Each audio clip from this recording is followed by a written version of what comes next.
guys নমস্কাৰ আগত নতুন ভিডিঅ'লৈ স্বাগতম জনাইছোঁ আৰু গাইস আজিৰ ভিডিঅ'টো হ'ল মানে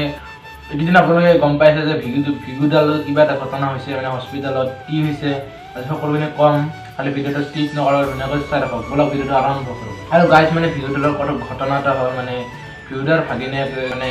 কাণত বোলে কিবা এটা পোক সোমাইছিল তাৰ কাৰণে হস্পিটেলত গৈছিল ডিফু হস্পিটেলত আৰু যোৱাৰ পিছত মানে তাতে ডক্টৰ বোলে শুই আছিল না কিবা কৰি আছিল ভিডিঅ'টো নিজে কৈছিল আপোনাক ভিডিঅ'টো বোলে আগবঢ়াম আগতে মই কথা এনেকৈ দিছোঁ গাইজ হস্পিটেলত গ'ল মানে ভিগুডা এজন এমেন চেলিব্ৰিটি মানে ছিংগাৰ হয়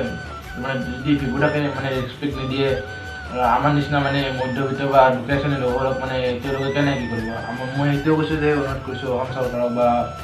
স্বাস্থ্যমন্ত্ৰীক যে এনেকুৱা ঘটনা কাৰ লগত নহয় তাকে অনুৰোধ কৰিছোঁ ব্লগ ভিডিঅ'ৰে কি কৈছিল নিচিনা আপোনালোকে আগতে ভিডিঅ'টো চাই লওক কথাটো হ'ল মই ডিফুলৈ আহিছিলোঁ মোৰ ভাগিনটোৰ কাণত কিবা এটা ইনচেক্ট সোমালে কিবা এটা পোক পতংগ কিবা এটা সোমালে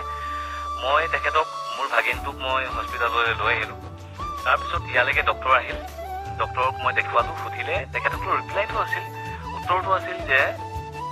আমি এতিয়া একো কৰিব নোৱাৰোঁ আমাৰ হাতত কোনো ইনষ্ট্ৰুমেণ্ট নাই চ' ডিফু মেডিকেল কলেজ এণ্ড হস্পিটেলৰ যদি এনেকুৱা ধৰণৰ ৰিপ্লাই হয় যে জনসাধাৰণৰ আস্থা আৰু বিশ্বাস হয় আপোনালোকে ভিডিঅ'টো শুনিলে কিন্তু মানে কৈছে ডাক্তৰে কৈছে যে মানে চেক কৰাৰ পিছত মানে যোনটো বস্তু মানে যন্ত্ৰ সেইটো বোলে নাই তাৰ লগত মানে সেইকাৰণে মানে এনেকৈ মানে যদি ভিডিঅ' নিজে কৈছে যে